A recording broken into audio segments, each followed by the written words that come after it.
The great unknowns in college football, what are they?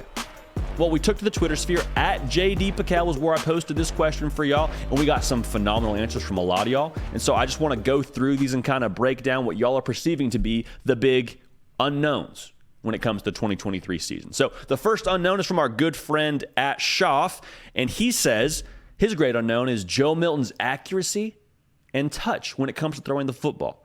And this is right on the money here because we all know Joe Milton can throw the football over that there mountains. Like he's got Uncle Rico kind of arm strength. We don't question if he can sling the rock. The question is he able to place the football consistently like we saw him do in the Orange Bowl? And is he able to put enough touch on the ball? We know we can throw the laser. Can he throw that two ball where it's not necessarily, a balloon over the top and it's not necessarily a bullet? Is it kind of that middle area? Is he able to make that throw? Now, I personally believe he is. And if he's able to do that, if that unknown turns out in Tennessee's favor, the good news for Tennessee fans is that puts the opposing defense on their heels tremendously because you're not able to just sit in zone and bank on an inaccurate pass.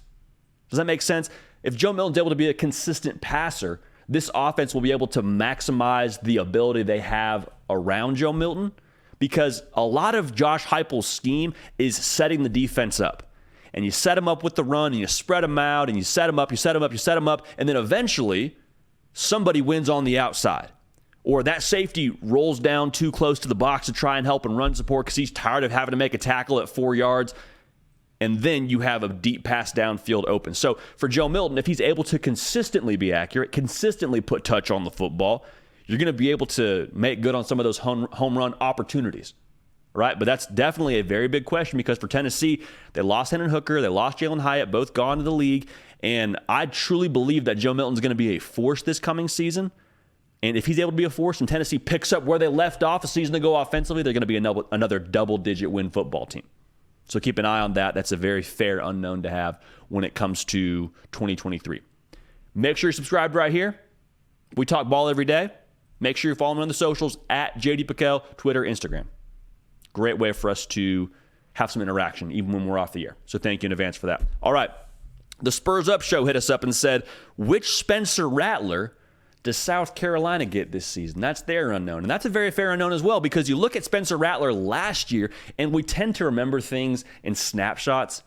And the snapshot a lot of y'all have in your mind, and I have as well, is Spencer Rattler having a post-game interview after they just beat a top 10 team and the place is going crazy and then they beat Tennessee and they beat Clemson. And it was a storybook ending to the regular season for South Carolina for Spencer Rattler.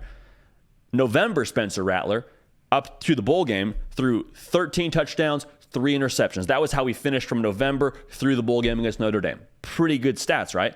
Well, before that, the rest of the year leading up to that run in November, 5 touchdowns, 9 interceptions. So very, very different sample sizes from Spencer Rattler. And so the excitement around South Carolina for a lot of people buying that stock is, well, Spencer Rattler is kind of found his groove again. He's kind of got a swagger back, if you know what I'm saying. But if that's not the case, I have some concerns about South Carolina because I don't see a ton of other counter moves for them offensively. I mean, last year, I know they were dinged up in that running back room, but they ran for 114 yards a game, good for 102nd in the country. Translation, if Spencer Rattler isn't that dude on that Saturday, the run game historically, based on last year, hasn't been there for you. And so you're stagnant offensively and you end up having a game like you had against Florida before you went on this run, where the offense just looked abysmal. So Spencer Rattler is a very key variable, especially because of what it feels like they haven't had around him. So now if the run game's able to pick it up, this whole thing's kind of a moot point. But Spencer Rattler being able to deal and pick up where he left off a season ago and being the good version of Spencer Rattler, that would be a reason for a lot of excitement in Columbia. And that would be a reason to buy a lot of stock in South Carolina and take the over on their 6.5 win total.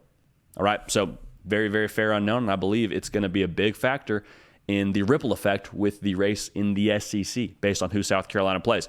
Now, this is probably one of the best user handles that we've gotten submitting a question to us.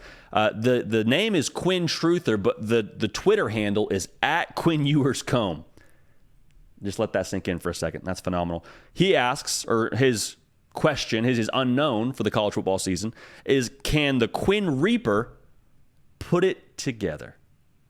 It's a fair question because when you look at this Texas offense, what Texas could be is scary for the rest of college football. Like all the weapons they have, Xavier Worthy, A.D. Mitchell, Isaiah Nayor, who we haven't even really seen hit the field just yet because he was injured last year, but a lot of juice around him and what he could be. Jatavian Sanders, like there's a lot there on the Texas offense to make good on in the pass game. And if Quinn Ewers can be a consistent version of what we saw against Alabama before he got hurt, a consistent version of what we saw against Oklahoma, then you unlock the rest of that potential on the roster. You unlock the rest of that potential on the offense. The way I look at this Texas offense, it's like a Ferrari. You just got to be able to put gas in it with Quinn Ewers. You just got to be able to turn it on. Because if Quinn Ewers is inconsistent, and I know it looked like at least dinged up at times last year when it came to the Oklahoma State game. There's people that said he had a hand injury. Don't know how much is true or isn't true there. But the bottom line is he threw 30 incompletions against Oklahoma State on the road. The offense really had issues getting going when he wasn't completing passes. Just kind of the nature of the beast. Now, the RPO scheme, you still want to run the football, and that's going to be a big piece of what they do offensively. But it's a complementary system. You run to pass, and then when you're throwing the football well, it also sets up the run game. Like, this isn't rocket science. If Quinn Ewers ends up being consistent and puts it together, like our good friend Quinn Truther is asking here, then they're going to be in good shape. And that puts pressure on the opposing offense to force, and then the defense has more opportunities. Like, you see what I'm saying here. All of it starts with putting gas in this Ferrari with Quinn Ewers being consistent and putting it together.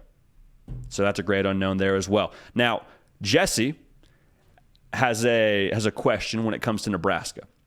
And he says, how much does Nebraska change for the better with the new staff? And there's two facets to this that I want to unpack. The first facet is you're going to see an improvement, in my humble opinion, from the win-loss total for Nebraska in 2023. And that's just because they're going to do things differently. I think they've upgraded personnel through the transfer portal. I like what I've seen so far and heard so far about Jeff Sims playing quarterback for them now. They're going to be better, marginally. And so that's encouraging for Nebraska fans. Like, you have been eagerly waiting to get back to a bowl game, and I think Matt Rule's the guy to do it for you. And I think the rebuild is a much different jumping off point than he had at Temple and Baylor at Nebraska. The roster is a much better spot than where those spots were at. So that's the first part. You'll see improvement. It'll be marginal, but I think you'll see improvement. But that's not what you hired Matt Rule for. The real improvement for Matt Rule and for Nebraska is probably going to happen internally. And when I say internally, it's going to be the way they do things and that culture really solidifying itself in Lincoln, Nebraska. And it's kind of boring to say because, again, you're not going to see the total return on investment just yet at Nebraska. But it's kind of like when you decide to start eating healthy and exercising, that change that actually happened, you start to really see that change in your body like after maybe a few months or maybe after a year. But the change happened when you made the decision to start eating healthy and exercising. That change happened internally. That was the first change. That was the real change. And then everything else that came from it with what you did exercising, with what you did eating healthy, that was just a byproduct. And so for Nebraska, the change that's really happening is in that building. The change that's really happening is how they did winter conditioning, how they did spring ball, the way they're paying more attention to detail. That's the real change happening internally at Nebraska. Now, what that comes out to in 2023 is whatever it comes out to, but long term, that's the benefit. That's why you hired Matt Rule. And I think those payoffs, I think those benefits will be substantial in the long run. I really do. Now, it doesn't get easier with the Big Ten adding USC and UCLA, but I'll just say this. I really, really am excited to see how far Nebraska is able to take this thing under Matt Rule. All right. Last one here from Sco Duck. He asks, who will rise out of the Pac-12 and win it? It's a very fair question because you got USC, you got Oregon, who I'm imagining our good friend Sco Duck is rooting for. You got Washington. You got Oregon State. Who knows what UCLA is going to be with Chip Kelly? Like, you look across this conference, and there's a lot of teams that have a legitimate shot to win it. I didn't even mention Utah. Good night. Utah is back-to-back Pac-12 champions. I'm going to take it a step further here. My question isn't so much who's going to come out of that conference and who's going to win it.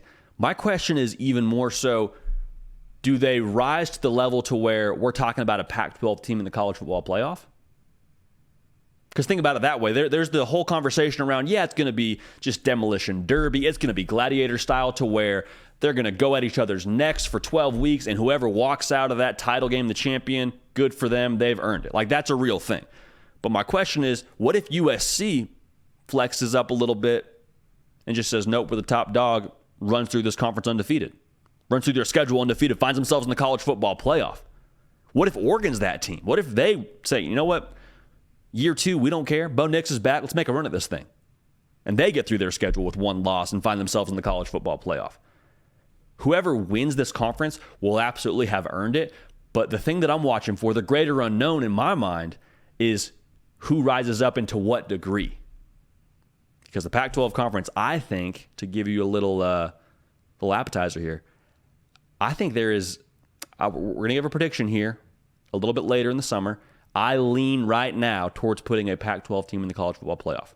So stick around and make sure you tune into the show to see who that is. But those are the great unknowns in college football. Glad to have y'all tuned in.